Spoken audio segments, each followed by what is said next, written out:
Hola amigos, bienvenidos una vez más al canal. Hoy vamos a hacer el análisis de un par de videos que alguno de ustedes me compartió, un par de videos muy interesantes donde un judío cabalista acepta, ¿no? O reconoce dentro de sus estudios, llega a la conclusión de que el Dios de ellos, el Dios de la Torá, el Dios de la Cábala, realmente es un Dios extraterrestre y que muchos de los eventos narrados en el Antiguo Testamento que tienen que ver con, bueno, con la gloria de Yahvé, con estos contactos cara a cara y todo esto, precisamente hacen parte de fenómenos extraterrestres. Me estoy refiriendo a Mario Seban. Muchos de ustedes lo conocerán. Este es un profesor de cábala, un experto cabalista. Este señor es de origen judío sefardí, nacido en Buenos Aires, Argentina, es argentino y un investigador y profesor de cábala bastante conocido.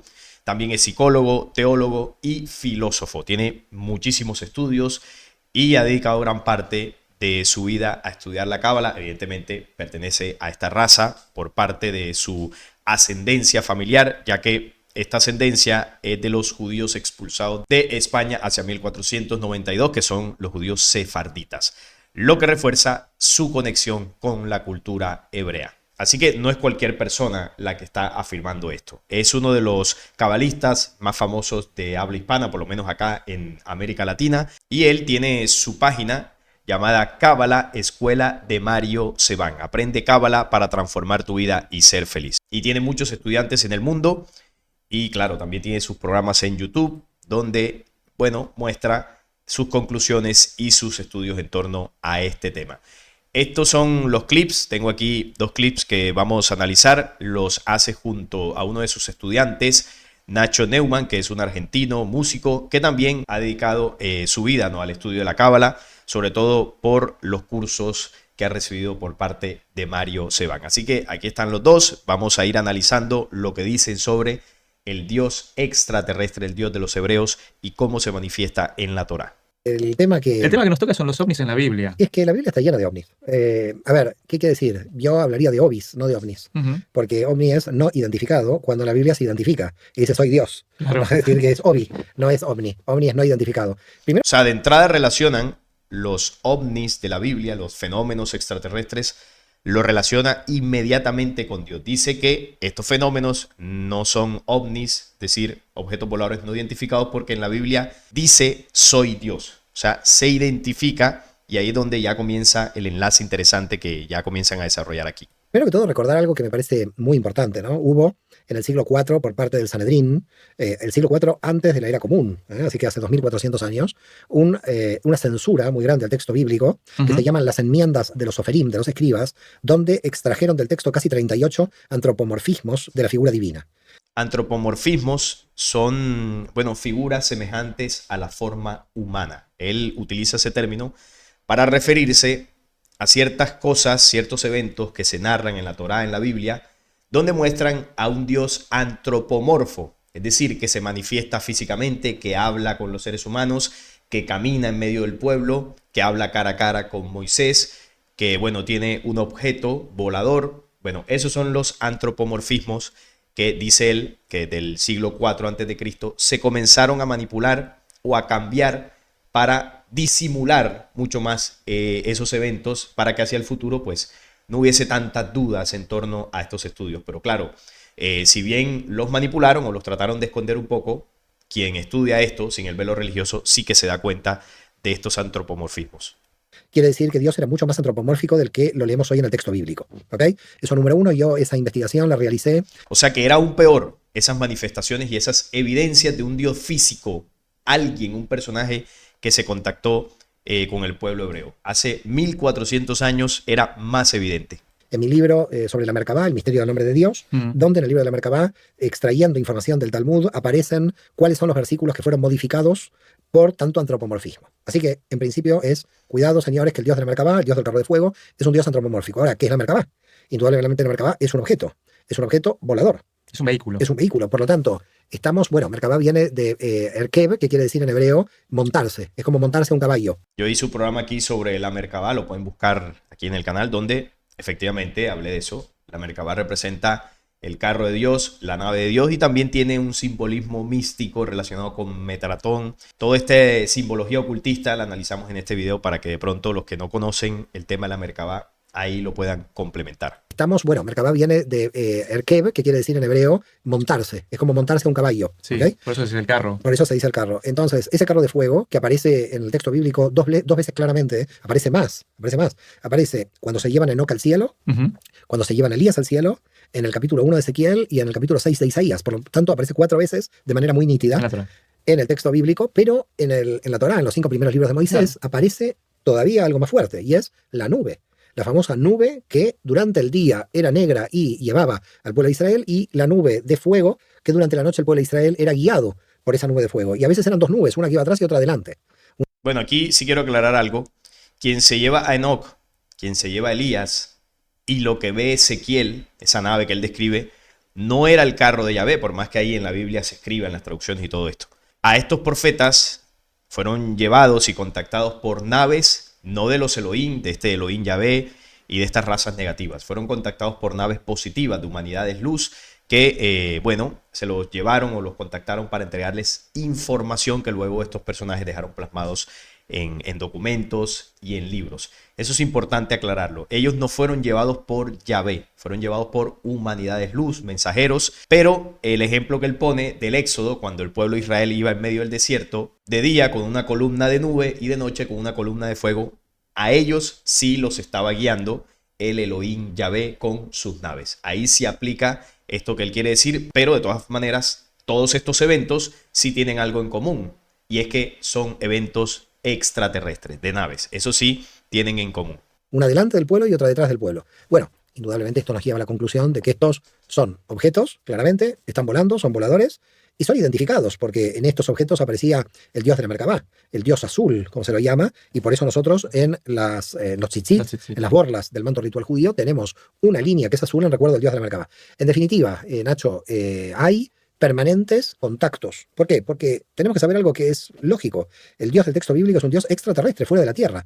Clarito, ¿no? El Dios del texto bíblico es un Dios extraterrestre. Claro, lo que sí no van a reconocer es que es un Dios negativo, es un Dios con unas características hostiles, reptilianas, perteneciente a razas degradadas. Eso sí, no lo van a aceptar, pero sí aceptan que es un ser no terrestre, sino que se manifiesta desde fuera de la Tierra. Es un Dios extraterrestre. Está fuera de la Tierra, y decirlo creo que no causa ya ningún revuelo, porque es lógico cuando uno lee el texto bíblico encontrarse con esto. El capítulo 1 de Ezequiel es muy claro. Es más, en el capítulo 2 de Ezequiel, cuando empieza el capítulo 2 de Ezequiel, a Ezequiel le da este objeto un rollo que él se lo tiene que tragar para que Dios hable a través de Ezequiel. Claro, todo esto se puede hacer simbólico, se puede alegorizar, pero eso es el texto literal. Y como sabemos, el texto literal nunca pierde el sentido literal, aunque podamos indagar en el sentido simbólico. Quiere decir que el sentido simbólico nunca anula lo literal. Y es literal, es decir, estamos ante una entidad fuera que indudablemente podríamos llamarlo como extraterrestres que están en contacto permanente. ¿Son los mismos los de la época de Moisés que los que le aparecen a Ezequiel? Claro, ahí hay una... Son los mismos. Me llama la atención porque lo menciona en plural. Son los mismos. Bueno, no son los mismos los de Ezequiel, ya lo he explicado ahorita. Quien lo contacta es otra cosa, otra naturaleza, otros seres más positivos. En el caso de Moisés, quienes lo contactan sí son los Elohim. Una diferencia de casi unos 600, 700 años. Entonces no sabemos si son los mismos. Siempre aparece manifestándose como el Dios de Israel. Y en el capítulo 6 de Isaías encontramos que se posa dentro del templo de Jerusalén, este objeto. Y también encontramos que se posa en el Arca de la Alianza, con lo cual el Arca de la Alianza era como un reposte de combustible o de electricidad o de alguna forma, o de alguna forma de energía. Sí, se manifestaba por el tema del arca, y lo del templo que él dice, yo aquí también lo he analizado, cuando en los textos dice que cuando la gloria de Yahvé se posaba dentro del templo, ocupaba todo el lugar y los sacerdotes tenían que salirse, porque la nube de Yahvé o la gloria de Yahvé pues llenaba todo. Entonces, claro, una nube que vamos a suponer, ¿no?, que entra en un lugar, que eso es imposible, pero vamos a suponer que entra, no te va a llenar un espacio físico porque no es sólida. Es decir, tú no tienes que salirte de la habitación al entrar la nube porque no te va a afectar en el espacio. Pero si es un objeto físico y sobre todo un objeto volador con sus turbinas y todo esto, pues ahí sí te tienes que retirar porque sí te puede afectar. Entonces, claro, esto se analiza, ¿no?, desde el punto de vista religioso, ¿no?, la gloria de Dios y todo eso, el lugar santo, por eso se tenían que salir. Si se analiza con el velo religioso, pues no se entiende, pero ya aplicándole lógica y sumándonos todos los demás eventos que están relacionados con situaciones de naves, de contactos extraterrenos, se entiende que lo que Yahvé colocaba en el templo era su nave, su Merkabah. Es claro que cuando nosotros analicemos el texto bíblico a la divinidad, no le saca ningún tipo de honor, no es ningún tipo de falta de respeto, a mi modo de ver, decir la verdad del texto bíblico. Es decir, literalmente nosotros encontramos, por ejemplo, la zarza ardiente, un fuego que nunca termina de entrar en combustión. Luego también encontramos algo curioso. Los dos hijos de Aarón, cuando se acercan, Sí. digamos, y un fuego extraño sale. ¿Qué es ese fuego extraño que mata a Mueren. los dos hijos de Aarón? Correcto. Entonces hay muchísima cantidad de información en el texto bíblico que uno va juntando y va juntando y va juntando y se va dando cuenta de que aquí estamos ante presencia de tipo extraterrestre. Ahora, hay un tipo de ángeles que me parece de una naturaleza muy curiosa. Ujú. Y son los que, por ejemplo, se encuentra Abraham en el capítulo 17 y 18 del libro de Génesis. ¿Por qué? Porque aparentemente tenían una naturaleza entre física y energética. Es decir, podían pasar a lo energético como a lo físico. No tenían como una estructura de nuestra estructura. Es decir, si nosotros tenemos sangre roja en la biología, ellos tenían una conformación de un tipo de, no sé si llamarlo sangre azul, para decirlo de alguna manera. Era otra conformación de tipo biológico. ¿En dónde está descrito esto que dices de ¿De los ángeles? Sí. Bueno, los ángeles en Abraham aparecen visitándolo cuando le anuncian que Sara va a tener hijo, Ah, es verdad, que es verdad. cuando Sara se ríe y dice, no, yo no voy a tener. Sí, cuando llegan los tres en el encinar de Manré y Abraham les dice, siéntense a descansar, que les voy a preparar comida, que ahí es Yahvé junto a dos personajes más. Entonces son físicos, se sientan a hablar con Abraham, Abraham les ofrece bebida y comida, comieron, dice la cita, se sentaron y comieron, o sea que son antropomorfos, ¿no? Que es el término que él utiliza, tienen características humanas. Bueno, son los Elohim y como ya pues sabemos, son humanoides, no son exactamente seres humanos, son seres con unas características de unos cuerpos degradados, pero que conservan la forma humanoide, dos piernas, dos brazos, la cabeza, pero con cierta degradación. Esos fueron los que contactaron a Moisés, a Abraham, a Jacob, a Isaac. Eso es lo que el pueblo de Israel le llama su Dios, el Dios que los eligió. Y usted dirá, bueno, ¿y por qué sale este señor cabalista diciendo estas cosas así tan directo? No que ellos quieren mantener esto oculto, este señor está poniendo en riesgo su vida por decir estas cosas. No, la verdad es que no, porque dentro de los círculos cabalísticos esto es lo que se estudia, esto es lo que se sabe, ellos lo saben dentro de los círculos de estudio más internos, dentro de la cábala y todo esto, y él lo dice con toda naturalidad, con toda frescura, sin ningún problema, ahí en un podcast público que va a circular por YouTube y que va a tener miles y miles de vistas en todo el mundo. O sea que él no está diciendo nada que dentro de ellos sea prohibido y no está diciendo nada que sea mentira. Y recuerden que este señor es profesor de cábala, es decir, es una autoridad dentro de ese mundo para hablar de esto, además es de origen judío, no es alguien que esté opinando sobre la cábala sin ser judío y sin ser cabalista, que es lo que por ejemplo me dicen a mí cuando yo hablo de la cábala, me dicen, no, es que tú nunca has estudiado cábala, tú no eres judío, tú no tienes ni idea. Bueno, correcto, yo no tengo ni idea, pero este señor está afirmando y está diciendo lo que yo hace mucho tiempo llevo diciendo en este canal. El Dios de los judíos es un ser extraterrestre, pero no desde más o menos la visión, ¿no?, que él lo está llevando de que, bueno, es un ser infinito, es Dios todopoderoso y como es una fuerza que se manifiesta desde fuera de la Tierra y contacta en la Tierra, entonces es extraterrestre. Claro, y en la definición literal tiene sentido, es así, es como por ejemplo el sol nos alumbra y la energía del sol es una energía extraterrestre porque viene de fuera de la Tierra, entonces el sol es un extraterrestre. En ese sentido es que él, entiendo yo, que lo intenta explicar. Pero además de esto, Yahvé, el ser que los contactó, era un ser humanoide perteneciente, ¿no?, a estas razas degradadas que provenían de otros mundos y de otros lugares del universo que llegaron aquí a invadir. Seres negativos. Esa es la parte que él no va a decir, pero sí confirma la naturaleza antropomórfica del Dios del Antiguo Testamento. Era alguien, un ser físico, y lo dice sin ningún problema, y el origen de este ser antropomórfico es extraterrestre. Evidentemente no era ningún Dios como ellos lo creen, era un ser que se hizo pasar por Dios, eligió su pueblo, y bueno, dentro de toda la sabiduría que le legó a su pueblo está la cábala, que es de lo que ellos están hablando aquí. Es imposible, porque tengo 90 años. Correcto. Y lo curioso es que luego de estos tres ángeles, uno se va a Sodoma y Gomorra, Sí. dos, perdón, se van a Sodoma y Gomorra, y uno queda con Abraham. Sí. Pero ese tercer ángel que queda con Abraham dice, yo soy tu Dios. Es decir, que aquí hay otra cuestión muy interesante aquí. Porque llegan tres ángeles, se quedan en casa de Abraham, dos se van a Sodoma y Gomorra, y el que se queda, que hasta ese momento era ángel, le dice yo soy tu Dios. Y ahí, en ese capítulo, los escribas del Sanedrín censuran uno de los versículos, que uno de los versículos decía, y Dios se quedó de pie frente a Abraham. Y el versículo es transformado en Abraham se quedó de pie frente a Dios. Es decir, lo ponen a Abraham de pie frente a Dios y no Dios de pie frente a Abraham. Pero claro, un Dios de pie frente a Abraham era totalmente antropomórfico. Y eso fue una de las cosas que manipularon ellos mismos, los del Sanedrín. Esto no lo hizo la Iglesia Católica ni el cristianismo, no. Dentro del Sanedrín taparon ciertos eventos bastante antropomórficos del Dios de Israel para que no fuera tan evidente. El Sanedrín del siglo IV, antes de la era común, lo censura, lo cambia.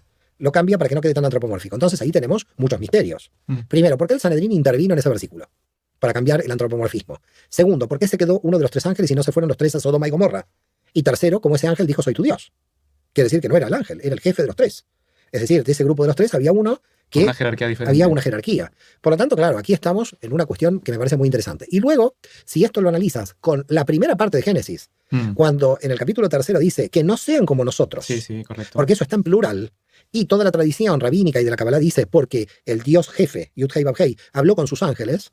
Pero entonces, volvemos otra vez, estos ángeles no eran ángeles totalmente energéticos, sino que más bien tenían una composición energética / física. Sí, eran físicos y dice que no sea como uno de nosotros porque eran varios. Recuerden lo que dice Apocalipsis 12, el dragón y sus ángeles fueron arrojados a la tierra. Un número de Elohim, de razas negativas, que fueron contactando pueblos. Eran varios los que contactaron al pueblo de Israel. Entonces, esos varios...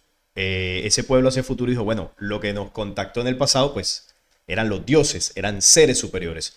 Y luego esto se trasladó al monoteísmo, ¿no? Se consolidó esto como un único dios que los contactaba y a partir de ahí pues se creó más adelante el judaísmo. Pero eran varios los Elohim que contactaron a ese pueblo. Indudablemente la naturaleza de ellos es diferente a la nuestra, porque tienen una composición diferente entre energía y lo físico. Pero que indudablemente era una pluralidad en ese texto, porque dice que no sean como nosotros, quiere decir que nosotros estamos a punto de comer del árbol de la vida y pasar a ser como ellos, que es lo que ellos no querían. Bueno, esta parte de este clip es interesante, pero vamos a este otro que tengo por acá, donde también hay un par de apuntes que quiero reflexionar con ustedes sobre la naturaleza extraterrestre del Dios de Israel. Entonces yo te diría, la Torá es un permanente contacto con tipos de energías o de tipos de inteligencias extraterrestres del otro lado, empezando por el Día de la Merkabah. Sí. Clarito lo dice ahí, ¿no? La Torá es un documento donde se muestra el permanente contacto de fuerzas, energías, seres extraterrestres con el pueblo hebreo principalmente. Que la Gran Asamblea, el Sanedrín del siglo IV a.C., decretó un cambio en muchísimos versículos, es decir, hubo censura en el texto de la Biblia. Por lo tanto, cuando alguien dice quiero leer la Biblia hebrea original, sí, en más o menos unas 20 y pico de versículos, creo que llegamos a los casi más de 28 versículos, se cambiaron los versículos por la Asamblea del siglo IV a.C., y esto aparece dentro del texto del Talmud. En mi libro de la Merkabah, que fue la tesis doctoral en teología por la Universidad de Murcia, yo expongo qué versículos fueron cambiados, extraídos del Talmud. Entonces, hay muchas preguntas aquí. La primera, ¿por qué los sabios del Talmud escribieron los originales? Y no fue una censura donde los originales se olvidaron. Porque seguramente, Nacho, muchos sabios del Talmud habrán dicho, ¿por qué motivo tenemos que ser copartícipes y cómplices de una censura y que las futuras generaciones no conozcan la información verídica que nosotros tenemos? Entonces me parece muy interesante cómo los sabios del Talmud entienden por qué la censura, porque el objetivo de la censura era la no idolatría, y para no idolatrar no había que ser tan antropomórfico al Dios de la Merkabah. Entonces ellos dijeron, estos pueblos son tan rudimentarios o ignorantes que es mejor sacarle el antropomorfismo para no caer en la idolatría. Pero con el objetivo de no caer en la idolatría, se censuraron muchos versículos y se los modificaron. No es que solamente se los censuraron. No, el objetivo no era para que no se cayera en la idolatría. El objetivo, claro, es que esas manipulaciones de quitar ciertos antropomorfismos de esos encuentros con Yahvé es para que hacia futuro la gente no se diera cuenta la realidad de lo que sucedía allí. Y es que este pueblo estaba siendo contactado por un ser físico proveniente del espacio exterior. Y que además tenía una connotación o tiene una connotación negativa. Esa es la realidad. Ellos ocultaron la naturaleza de su Dios, o lo han intentado ocultar, porque evidentemente para muchas personas ya pues no es un secreto lo que ocurrió allí. Así que el objetivo de ellos era eso, maquillar, manipular esto para mantenerlo en secreto. censuraron y se los extrajeron del texto. No, los cambiaron a versículos que son diferentes. Y eso es lo que yo expongo en mi investigación de la Merkabah. ¿Por qué lo expongo? Lo expongo porque los cabalistas, cuando hablan del Dios de la Merkabah, ¿dónde lo sitúan? Lo sitúan en Keter del universo de Briah. Y como tú sabes bien, el universo de Briah es espacio-temporal. Pero Keter del universo de Briah es al mismo tiempo Malhut de Atzilut. Es decir, es una entrada a un tiempo y un espacio diferente, si se quiere. O a un concepto que podríamos llamar de eternidad. Si los cabalistas pusieron al Dios de la Merkabah en Keter del universo de Briah, que es Malhut de Atzilut, es porque sabían que la Merkabah tenía una tecnología que les permitía salir del espacio-tiempo y entrar en la eternidad. Sí, era una nave espacial, tal cual. No eran ningunos tontos los cabalistas cuando lo están poniendo en Keter de Briah. Y eso es lo que yo expongo en mi libro de la Merkabah. ¿Por qué motivo? Porque hay que entender que los cabalistas al Dios antropomórfico no lo hacían equivalente al Ein Sof, al infinito. Lo hacían diferenciado, lo hacían diferente. Lo que sucedió luego fue, ¿qué hacemos con este Dios de la Merkabah? Porque si nosotros ya hemos declarado al Dios infinito como Dios, estamos cayendo en un problema que ahora ya no es el problema de la idolatría, es el problema del monoteísmo. Aquí hay dos dioses. Eso es interesante. Él detecta en sus estudios de la Cábala que hay dos dioses. Hay uno infinito, etéreo, incorpóreo, bueno, inconmensurable, y luego hay otro que es el de la Cábala, el que se manifiesta, el que contactó, el antropomórfico. Uno físico, alguien, y otro etéreo, infinito. Y ahí es donde él dice, pero aquí hay dos dioses. Claro, luego ellos justifican esto de otra forma, ya lo vamos a ver, pero la realidad de lo que ocurre aquí es que no es que haya dos dioses. Hay un solo creador, hay una fuente única en la creación. Y luego hay otros seres que se hicieron pasar por Dios aquí en el planeta Tierra, que son los seres físicos, los Elohim. Seres con alta tecnología que se mostraron así a los pueblos. Esa es la realidad de lo que sucede aquí. Pero obviamente los cabalistas también camuflan esto. ¿Qué hicieron con el Dios de la Merkabah? Lo declararon el arcángel Metatron. Y declaran al arcángel Metatron para anular podríamos llamar de alguna manera, para disfrazar a la identidad del Dios de la Merkabah. Fíjate cómo, para arreglar algo, se va complicando la teología. Es decir, el primer objetivo del Sanedrín del siglo IV a.C. era ver que no se cometía idolatría. Pero para que no se cometiera idolatría había que terminar con muchos antropomorfismos del texto bíblico. Para terminar con los antropomorfismos del texto bíblico había que censurar, lo censuraron. Los sabios del Talmud dijeron, yo no voy a participar de la censura, yo voy a poner cuáles son los versículos censurados y voy a escribir los versículos tal como se escribían. ¿Y por qué? Porque para la posteridad yo voy a informar que el Dios de la Merkabah era mucho más antropomórfico que inclusive el que leemos actualmente en el texto bíblico. Es decir, ¿qué me está diciendo el sabio del Talmud que me dice, no voy a participar de esta censura que hizo el Sanedrín del siglo IV? Me dice, en la posteridad se puede terminar con la idolatría comprendiendo que el Dios de la Merkabah es antropomórfico. Lo toman los cabalistas en la Edad Media y dicen, es verdad, era muy antropomórfico, pero no lo podemos declarar Dios porque para nosotros Dios es el Dios infinito. Entonces, ¿qué hacemos con esta patata caliente que es el Dios de la Merkabah? Que si lo declaramos Dios tenemos una situación de binitarismo, no de monoteísmo. Bueno, lo vamos a declarar Metatron y de ese motivo lo vamos a camuflar. ¿Y qué dice el Talmud? Dice, si O sea, camuflaron al Dios antropomórfico como si fuese Metratón, que es un ángel, ¿no? El principal ángel de Dios, el que en el Antiguo Testamento se conoce como el ángel de Jehová, ¿no? El que iba delante de Jehová.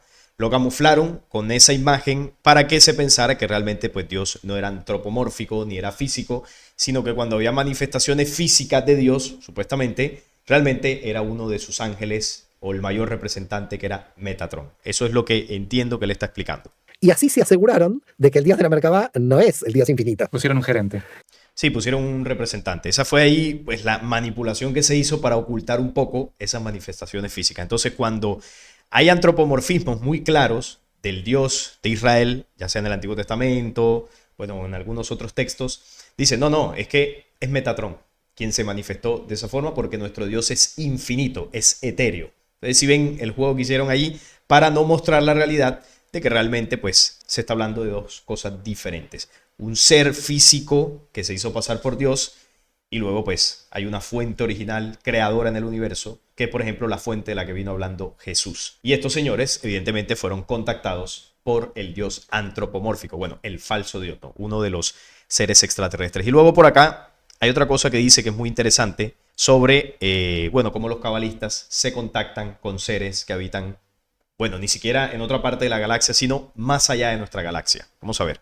Yo aquí dejaría en claro un punto que me parece importante. En el comentario del Sefer Yetzirah de Arieh Kaplan, él cita un documento que está manuscrito en el archivo de la Universidad Hebrea de Jerusalén, donde él dice que había cabalistas ocultos que conectaban con seres detrás del universo de Vilón, que Vilón para la Kabbalah es detrás de la Vía Láctea, seres que medían entre 1 y 1,50, eso está descrito, seres de color azul, los describe el documento, es del siglo XIV, el documento en hebreo. Entonces, a ver, un documento en hebreo del siglo Bueno, y miren lo que dice. Dice que unos cabalistas está registrado en un documento que él seguramente estudió y seguramente se puede encontrar, de que unos cabalistas tenían contacto con unos seres detrás de nuestra galaxia, de nuestra Vía Láctea. Es decir, seres extraterrestres, seres con cierta altura y de color azul. Cuando yo escuché esto, a mí me recordó mucho al contacto de Alex Collier. También hice un programa aquí donde él se contactó con seres de Andrómeda, que es la galaxia que está aquí junto a la Vía Láctea. Estos seres de Alex Collier también eran de tipo azul, si mal no recuerdo. Y bueno, se parece mucho y esto puede estar relacionado porque también parte de esa rebelión oscura de estas razas, una parte viene de la galaxia vecina, que es Andrómeda. O sea que por allá en Andrómeda también hubo una especie de rebelión, por así decirlo, de seres que luego terminaron llegando aquí a nuestra galaxia. Es decir, pasaron de Andrómeda a la Vía Láctea. Y con esos seres son los que estos cabalistas se contactan. Miren que lo dice claramente, seres fuera de nuestra galaxia. Así que en este diálogo, aquí coloqué las partes más relevantes desde mi punto de vista. Esto es un podcast completo, usted lo puede buscar en YouTube y lo puede seguir estudiando. Pero aquí quise resaltar las partes más directas, ¿no? Lo más claro, lo que él dijo así, sin ningún tapujo, sobre la naturaleza extraterrestre y antropomórfica del Dios de Israel. Era un personaje, un ser físico, con alta tecnología proveniente del espacio exterior y que además no estaba solo, que contactó al antiguo pueblo hebreo. Este cabalista, profesor de cábala, de origen judío, un experto en esto, lo está afirmando sin ningún tipo de problema y es un conocimiento que se maneja dentro de los círculos de los cabalistas, de los rabinos. Es algo que ellos saben. Ellos lo saben, la naturaleza de su Dios. Y para ocultarlo, hicieron manipulaciones desde el siglo IV a.C. para, bueno, disimular esta situación. Pero es algo que en el tiempo fue saliendo a la luz.